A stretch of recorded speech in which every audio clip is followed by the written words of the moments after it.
What's up, everyone, and welcome back to the Boost Your Biology podcast. Today, I am joined in with a fellow nootropic enthusiast, Greg. Welcome to the show, man. Thanks for reminding me. Awesome. So maybe, Greg, let my listeners know a little bit about maybe your journey and how you became so fascinated into the whole world of nootropics. Yeah, it's a good question. When I was doing my master's degree, that was when I was, about 10 years ago. I was 20 years old, quite early. I also, at the same time, I was launching my first company, my first startup. And it was, lots of things to do, lots of pressure. I was really, trying to stay, to stay focused, to be able to do what I wanted to do or what I had to do. And all of a sudden I just, crashed because it was just too much of everything. And as soon as this first crash happened, I was like, okay, something is wrong. I'm doing something wrong, and I have to, improve. Either, I didn't know what was going on back then. I had no idea about, not much related to health, like how you can improve your health, with your own strategies, etc. But anyway, so then I started searching for like shortcuts. That was my first idea was to find some kind of a magical pill, that would help me boost my brain performance and help me during those hard times. Sadly, nothing like that existed back then. I don't think something like that exists nowadays. Anyway, but I started searching for I came across biohacking for the first time. I was like, what is biohacking? That sounds super interesting. Can I hack my body? Can I hack my mind? Can I hack my brain? And, one of the topics, many people were talking about nootropics already, about limitless pills, etc. And I thought, that may be something that I need, like strong supplements or pills or whatever. Maybe this is like the big secret of the most successful people around the world. And then I started experimenting with supplements, with nootropics, with other biohacks as well, obviously. So that was, my early beginnings. Soon after, I started reviewing some of the supplements that I tried, some of the nootropics. And I think I was one of the first ones that blog about that. I didn't have any readers back then, but because nootropics were still kind of a new thing, people didn't know what they are, etc. But today this is quite different, and I'm happy about that. No, it's really interesting, and I would actually add to that. I think I still feel like a lot of people are so unsure of the term nootropics, and if you mention it, people are sort of repelled by it, and they just sort of think oh, what are these? I better not go near these. How do they work? What do they do? So maybe let's discuss that with our listeners. Let's first of all define what is a nootropic? Well, I'm really passionate about this topic. And when I hear people saying nootropics are, smart drugs, I get, slightly angry, I would say, because personally, I don't think nootropics and smart drugs are the same thing. Because, I see, smart drugs as, modafinil and Adderall and Ritalin and other drugs that are by definition drugs, and, you need a prescription for that, at least in most countries, can cause severe side effects. Whereas nootropics, the way I see them, are more not necessarily natural. They can be synthetic compounds that provide various cognitive enhancing benefits without any side effects if you obviously follow the recommendations and done the stupid things. So that's how I define nootropics, and that's the difference between the smart drugs. And since most people are still saying nootropics are smart drugs and vice versa, of course many people say, what, I'm not going to take those drugs, those are illegal or dangerous or whatever. But I think by the definition that was defined when the first nootropic paracetamol was made, I think the nootropics have to be side effects free. I mean, nothing is side effects free. If you overdose, that's something else then. But at least by definition, they should be side effects free. So that's the main difference, and that's what I'm always trying to point out, that they're not the same thing in my opinion. Yeah, I totally agree, and I also like to illustrate that it's the risk to reward ratio when you're comparing, let's say, the whole purpose of a nootropic is that you're taking it, and over time it's building up your baseline cognition, right? You're not using something like, modafinil, Ritalin, Adderall, things that actually deplete your neurotransmitters and leave you feeling or operating in a deficit. That just completely defeats the purpose. So that's where I was I agree. I mean, they can be highly advantageous, particularly for those looking to they're looking for a longer term solution to optimize their brain performance. Absolutely. The issue is that many people think like, nootropics are kind of a short-term solution, like a shortcut, basically something that you take today and, in 15 minutes you shine and have this amazing brain power and memory and focus and whatnot. And some nootropics do provide some short-term effects. There's no doubt about it. But like you mentioned, in general, they are made to be taken for a longer period. And that's the whole idea. You see, for example, with bacopa monnieri, right? That's one of the nootropics. I think the study showed that, it becomes effective for memory enhancement after, I think, 6 to 8 weeks of supplementation. So for the first 6 weeks, you basically have no benefits in terms of memory. But then studies show something is going on, something happens. So yeah, like I said, they're more like a long-term solution and still more supplements than drugs, I would say. Yeah. And I definitely look at them as like very complementary to the whole biohacking philosophy, right? Like, I mean, both you and I understand that nutrition, exercise, light exposure, all of these are critical and you need to get these right first. And then, you're adding in nootropics on the top is sort of like the icing on the cake, giving you that maybe like 10 to 15% boost in cognition. So let's sort of dive into like the whole world of like formulating stacks and things like that. So maybe let's start out with like some of the biggest mistakes you see people making when they want to get into the whole world of nootropics. Yeah. So first of all, people don't understand what nootropics are. So I think that's the biggest mistake. They should really figure out try to understand what they are and what they are. And now we explained this, I think, pretty well. So, so this is fixed. Then the second problem that I see is that people have the wrong kind of expectations. They expect something magical will happen and then they take a couple of pills or, capsules and they're like waiting for the effects. And then they write to me like, hey, Greg, nothing happened. I took like 4 capsules of this supplement. And I'm like, yeah. For how long have you been taking those capsules? And like, yeah, I took it yesterday for the first time. I was like, no, man, that's not, how they generally work. So they have those wrong expectations. And, this is something, again, I think we explained pretty well why this is not a good idea. And then the third thing is that I think people should really define what they are trying to achieve with nootropics first before they start searching and purchasing and testing anything. Because once they know, what issues are they struggling with, then it's much easier to, find the right stack. Whereas I see that, I don't know if you have the same experience, but I see that quite often that people reach out and they list all those problems, everything basically related to cognitive performance. And they're like, okay, tell me what's the best pill out there.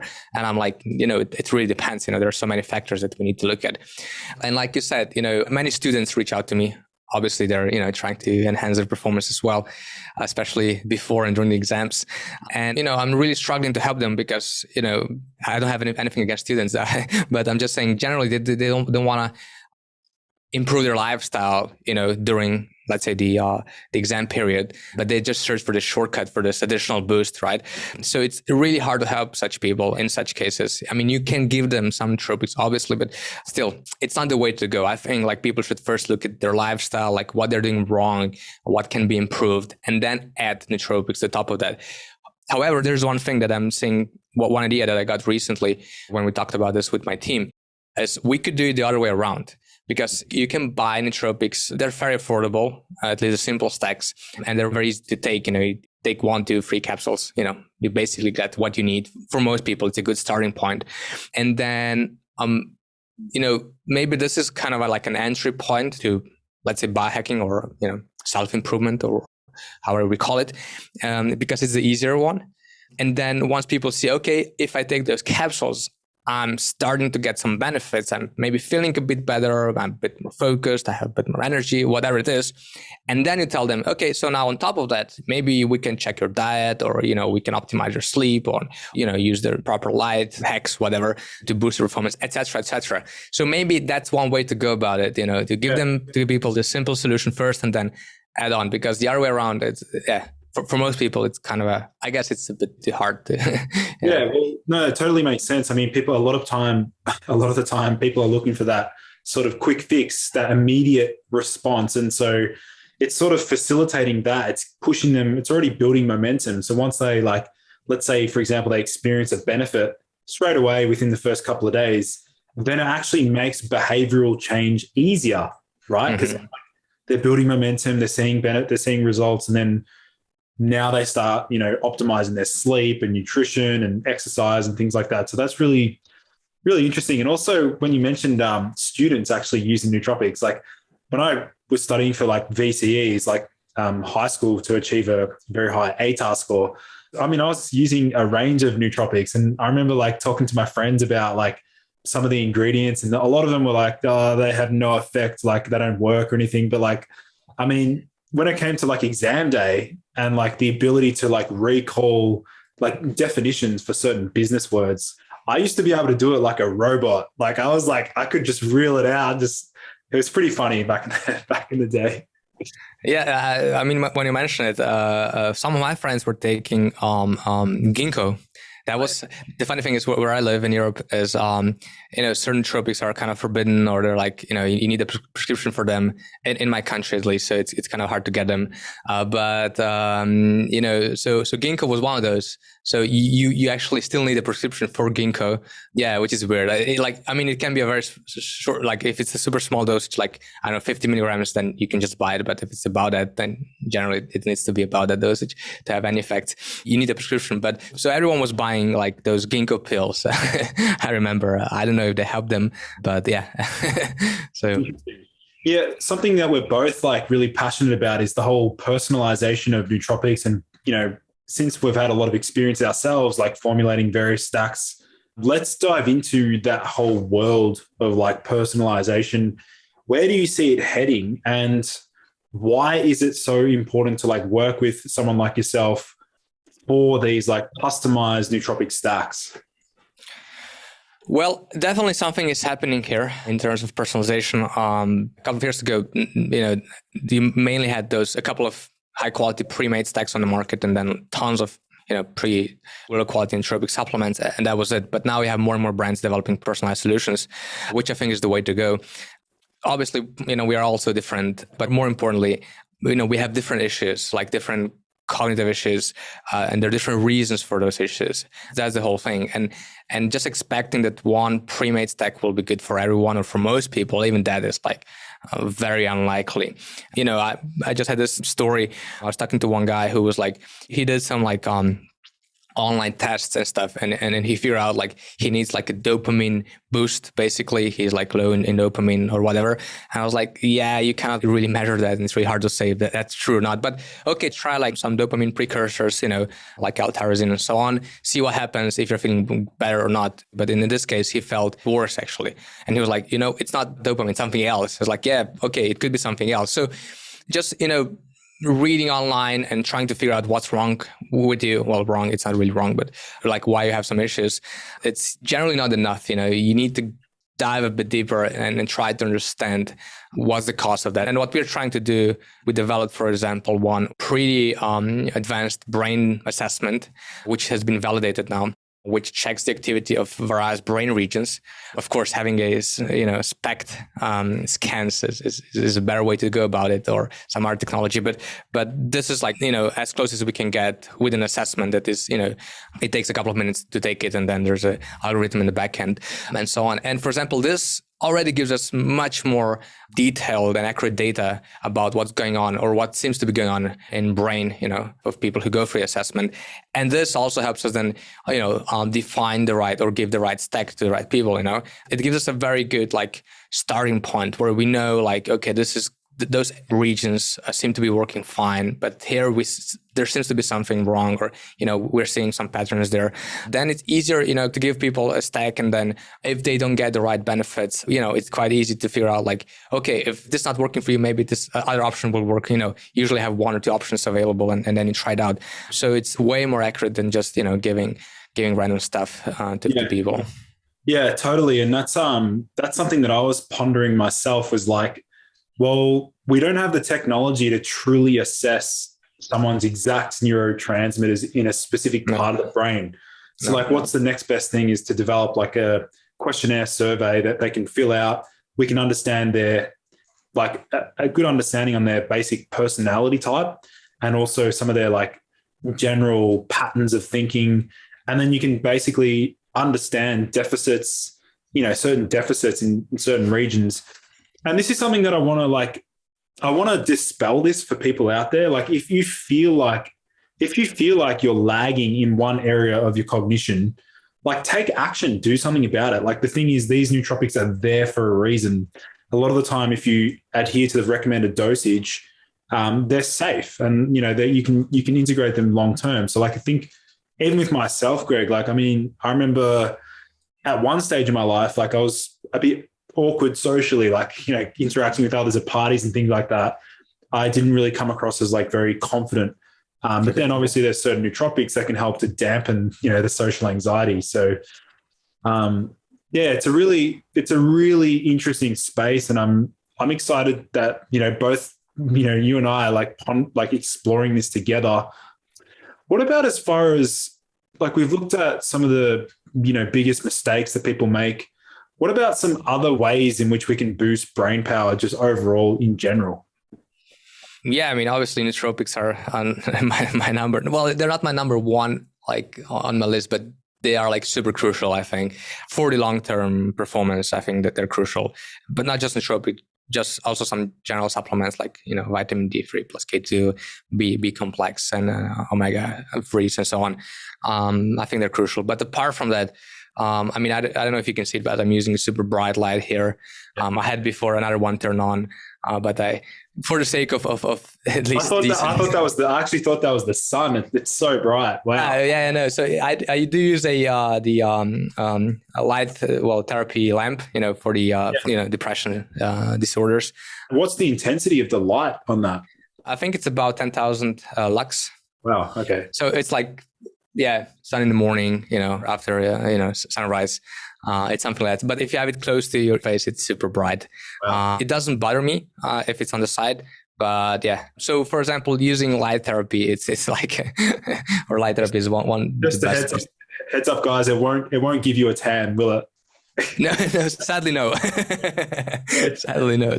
It doesn't work that way.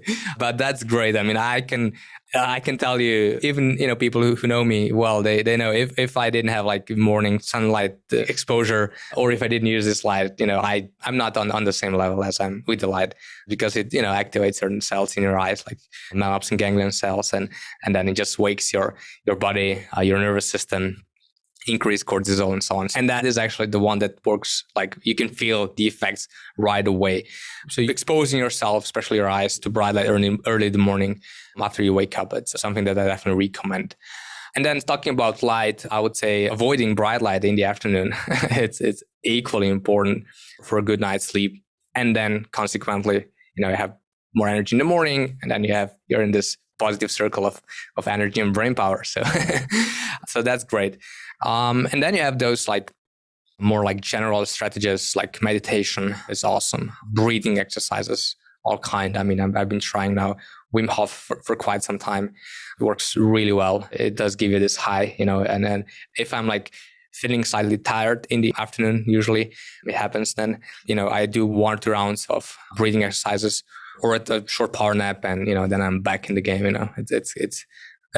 you don't need coffee. You don't need anything else. Just work with the technology you have in your body, basically, and that's it. Awesome. Yeah, actually, I'm glad you brought up coffee because, I mean, there's many nootropics that can synergize really well with caffeine. There's other nootropics that maybe don't complement coffee that well. Curious to hear your thoughts. Like, what's your stance on coffee in general? That's a hard one because it does change, or it changes quite often. So I think it depends from person to person. So for me, coffee doesn't work well. It makes me anxious. Even if I drink it just once per week, it's going to make me anxious. Not right away. So I'll get this strong boost. It's really strong for me. I'll get this boost for about an hour, maybe an hour and a half. Then for a while, I'll be like normal, like fine. And then I'll get anxious a couple of hours after that. And I get nervous and stressed. And, and if I do this, maybe like 2 weeks in a row, I'm going to crash for sure. Yeah. That's how it works for me. So for me, it just doesn't work. What does a crash for you, like a typical crash for you, like what does that feel like? Basically, so it's like building up from day to day. Like I'm feeling more and more nervous. So my sleep is getting worse. And then, one day I wake up in the morning, I have like no motivation, no energy. So it's really hard to stand up. And then I like, okay, something is wrong. And then, I'm kind of a cold. I'm like, not really feeling myself. And then, either I get sick or whatever. But I know like a day or two before it's going to happen. If I don't slow down, I can anticipate it happening, usually just coffee alone that can trigger that, because with the energy that I get, then I tend to work really, really hard, and that's a challenge. I don't know if it's coffee per se that it is causing that, or it's, coffee plus the work that I do after that. But when I work out, for example, I do lots of mountain biking nowadays. And if I drink coffee before mountain biking, that's fine, because, I'm the fastest guy on the top of the mountain. And that's a good thing then. In terms of coffee, I would say that if you need a cup of coffee in the morning, you are not doing something right. Yeah. I have nothing against drinking coffee. Coffee has many benefits. It has potent antioxidants. It's like, many studies show it may help with longevity one way or another. But if you need a cup of coffee to wake up, then you're doing something wrong. Yeah.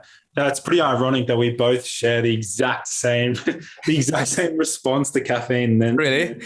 Yeah, I'm the same as you. I mean, if I only save coffee like for like a 5-kilometer run, like a time trial, or if I'm trying to break a personal best.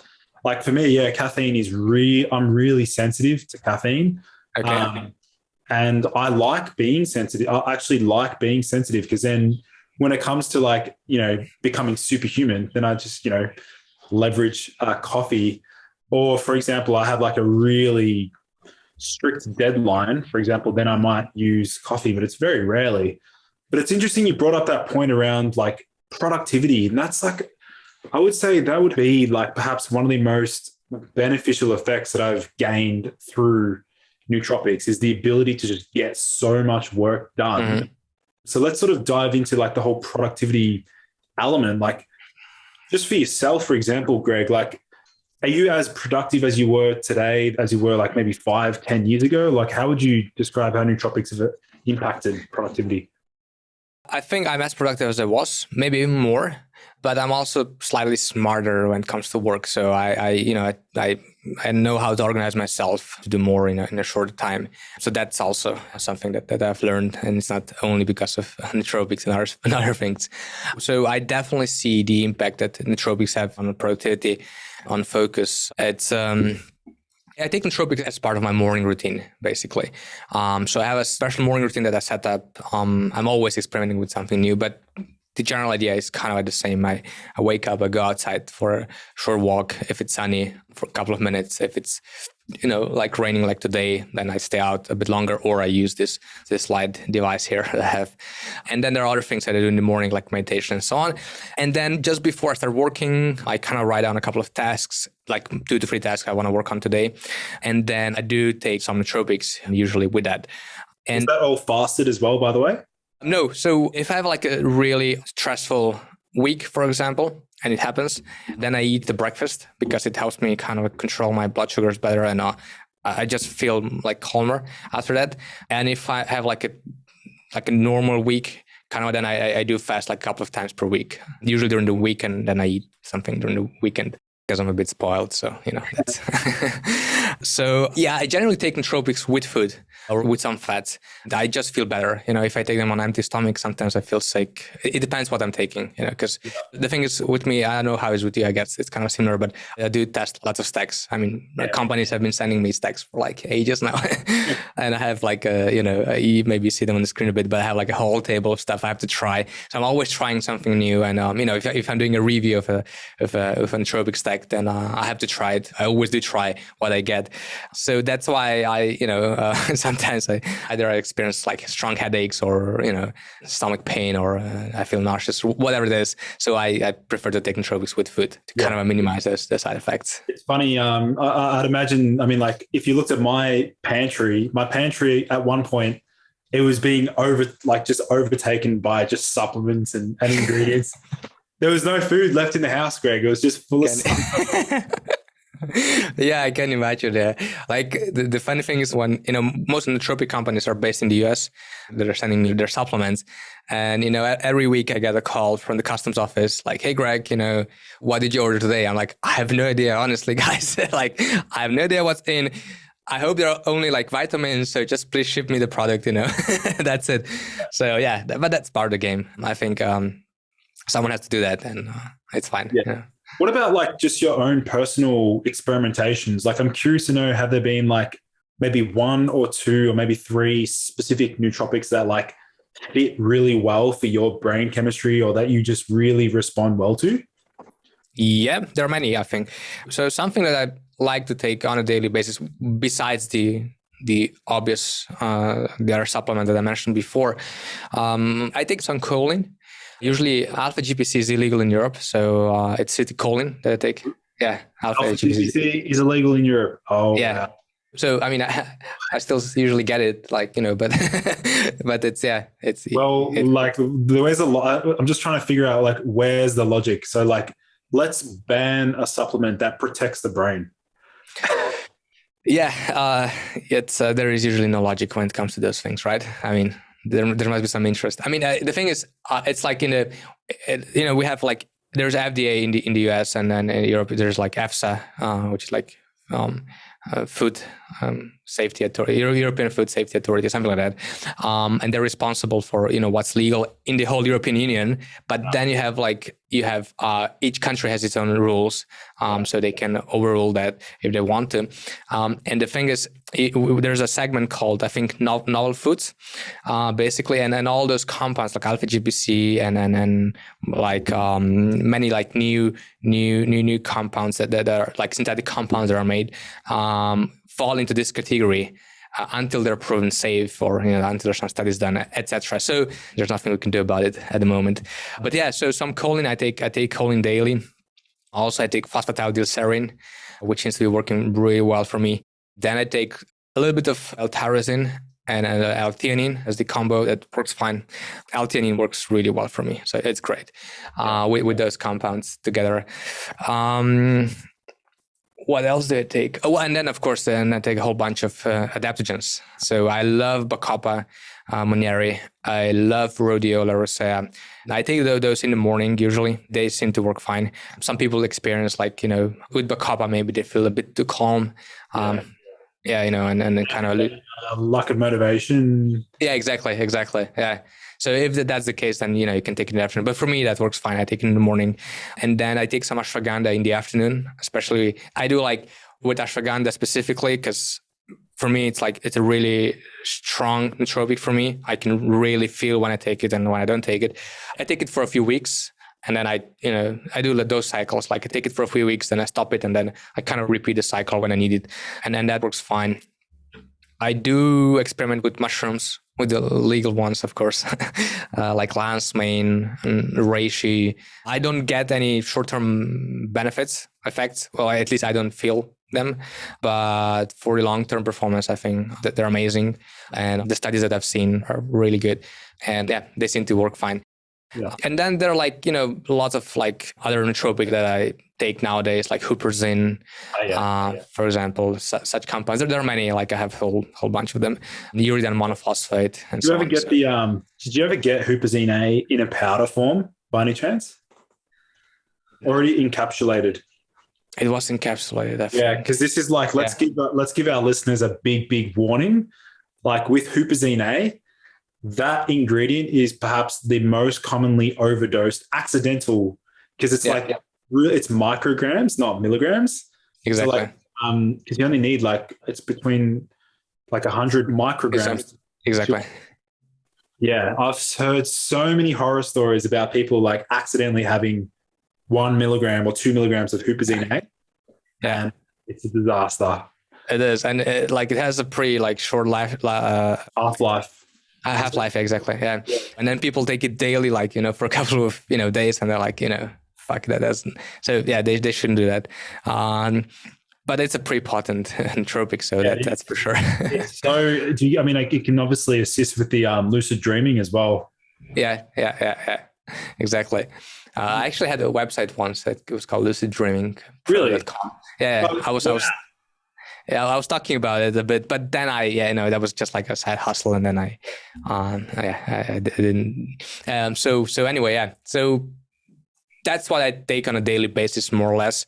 And then I do lots of. I'm just looking here up because I have some supplements that I'm going to try and have Hupazine A, and it's in the capsule form. I just got it from one brand.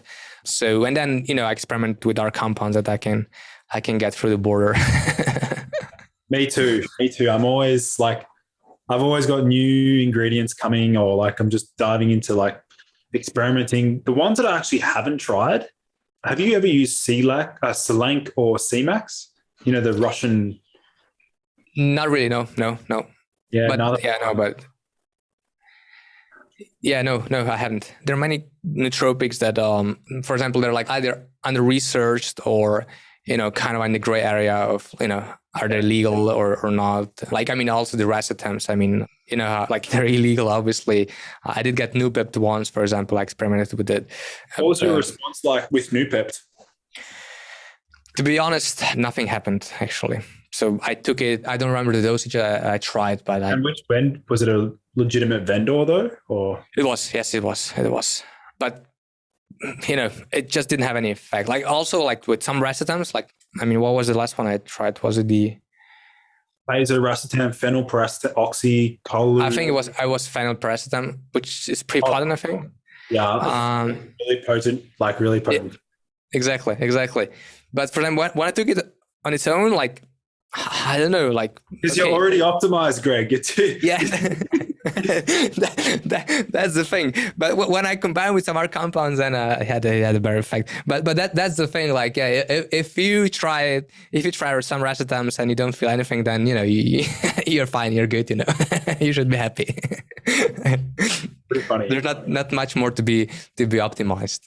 What about the importance of appropriate cycling strategies? Do you want to sort of explain that?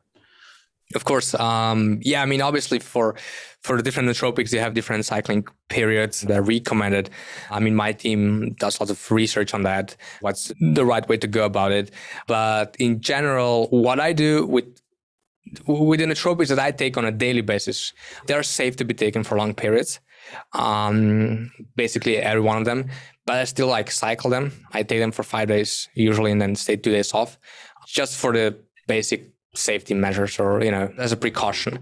But then you have various nootropics like Hupazine that we mentioned before, which generally needs to be cycled every second or third day. If you don't want to build up in your system and then cause problems, then you have to really follow those. You have to cycle it. If it needs to be cycled, you need to do it. You're not going to benefit. You're going to suffer from, various side effects if you don't do that. So it's very simple. And then again, for example, with adaptogens, I work with a doctor of biochemistry who's Indian, a great expert, and he's doing some research for us as well.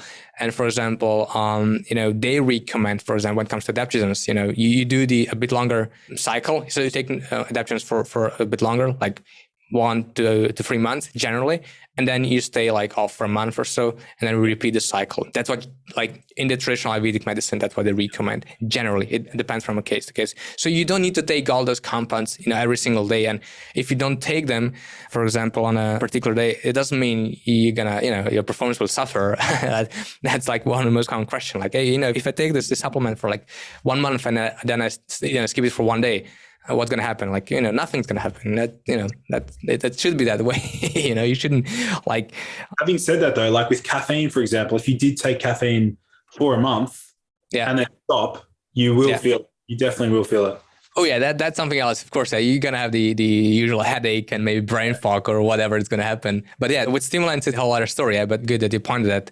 Yeah. So if you take caffeine daily for a long period, like some biohackers recommend, then you shouldn't just cut it off. You should kind of slowly decrease the dosage. And what about as far as side effects are concerned? I mean, obviously, side effects can be beneficial to help us identify baseline neurotransmitters. For example, some people are highly sensitive to choline, right? Like CDP choline, alpha PPC. Side effects are useful because they tell us more about our biochemistry, right?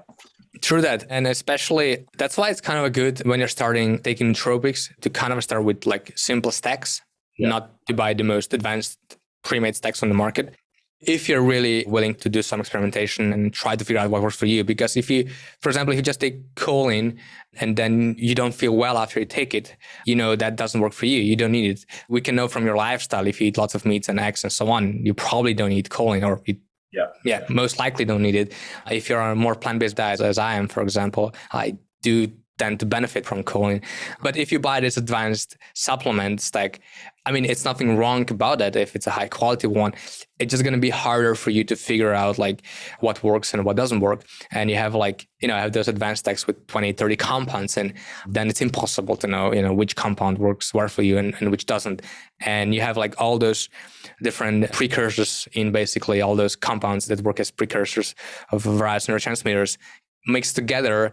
It can work if your performance is really low and you're struggling in all areas, but if you're already on a moderate performance level and you're trying to fine tune it, then it's better to go with simple stacks, find out what works for you, what doesn't work for you, try to understand like why, this compound is causing certain issues, and then go from there. For example, I was just recently testing one really potent stack. It was like extremely potent for me. But after like an hour, I had like a really strong headache, and I felt here in the frontal lobe, like in this area for brain. And I was like, what is this? What's happening here? That was like really strong pain. And for a while I thought like, is this a placebo? No, it's actually a really strong pain. So I talked to my team, like, what could it be? Is it caffeine? But it didn't feel like caffeine. I was nervous, but not like in a typical way. And the thing was, I knew the ingredients that were in the stack, but I didn't know the dosages, which was the problem. But I agree with the brand. I'm going to try the product anyway. And then we figured out it's probably L-tyrosine causing that. What do you mean? What do you mean you didn't know the dosages? They weren't disclosed on the label? Is that what you mean? Yeah. So yeah, exactly. So it's I don't want to expose the brand name because I think it wouldn't be fair. But there are brands that have those proprietary blends. Yeah, which is something I guess you hate as well as I do. I know, like kind of I'm asking the dosages by this idea that they have this amazing formulation that no one else has, and that's just stupid. Maybe it worked like 5 years ago, but nowadays I think people like if you see a supplement that has proprietary blend, just skip it. Well, it's like they're trying to protect. I can understand where they come from, but like from a consumer perspective, I think it's really important for us to know like exactly the dosage for each ingredient, particularly like, for example, the B vitamins. Like if they're not listing the B vitamin dosages and you're already taking a B complex. Exactly. You know what I mean? Like there's going to be a clash there. Exactly. Also with caffeine, they usually increase the dosage of caffeine quite often, especially like the more like low quality brands. And this is a big issue as well. Caffeine's a very cheap ingredient as well, right? Like it is. It's like super cheap. Exactly. And it gives you the effects, and it's kind of for them. It's a good. They think it's a good idea. I don't think it's good for users. Well, that's something I'd love to hypothesize, like what is the cheapest, if we do gram for gram, like cheapest nootropic ingredient, what would you say is like the cheapest ingredient? Not a B vitamin though. You can't select a B vitamin. No shit. Okay. It's a great question. So definitely, it may be one of the amino acids that are like, or maybe even like caffeine. It's probably affordable, but I guess I would say one of the amino acids. So anything that is like branded, like, all the brand compounds are extremely expensive. Yeah. Choline is pretty expensive. Phosphatidyls are extremely expensive. Like those compounds are really, adaptogens are some adaptogens are really affordable as well. It kind of depends. Again, if they're branded, they're really expensive, but if they're not, I think, I'm not sure. Is it ginkgo that is pretty affordable? Ginkgo is pretty cheap. I'd say like L-theanine is also L-theanine, pretty cheap as well. Exactly. I have a list actually of formulators that I work with from all the prices. I would have to check it out, but B vitamins are also there on the list, of course.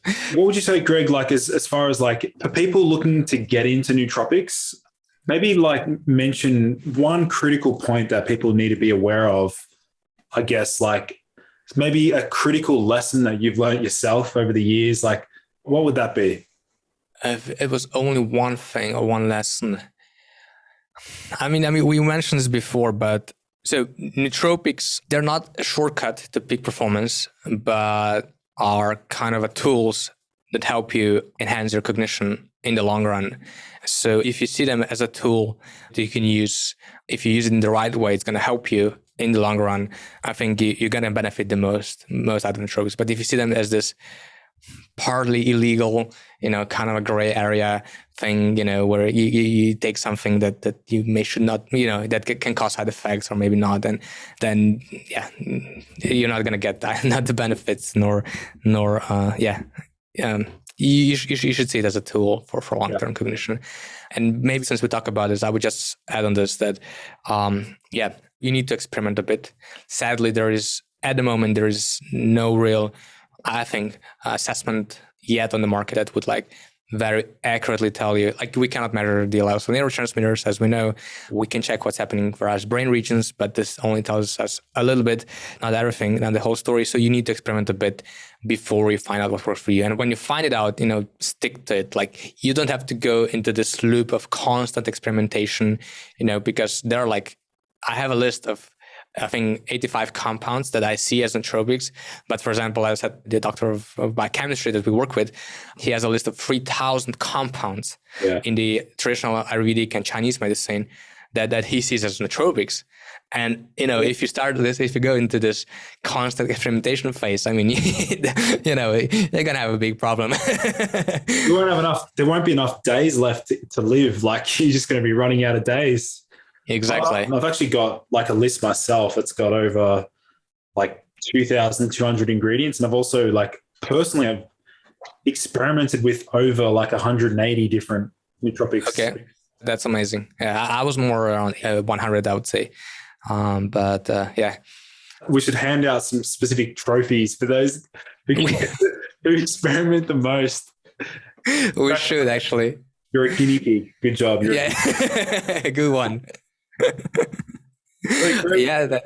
Maybe do you want to let my listeners know if they want to connect with you, they want to get a custom stack, things like that, where can they find you, and let them know your social media platform?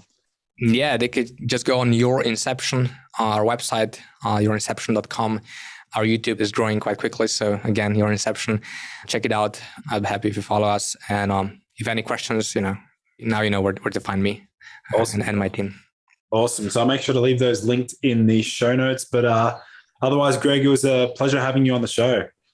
Yeah, thank you for inviting me. It was fun. I hope your listeners are gonna learn something new, or at least understand what they need to do so they get the most out of nootropics.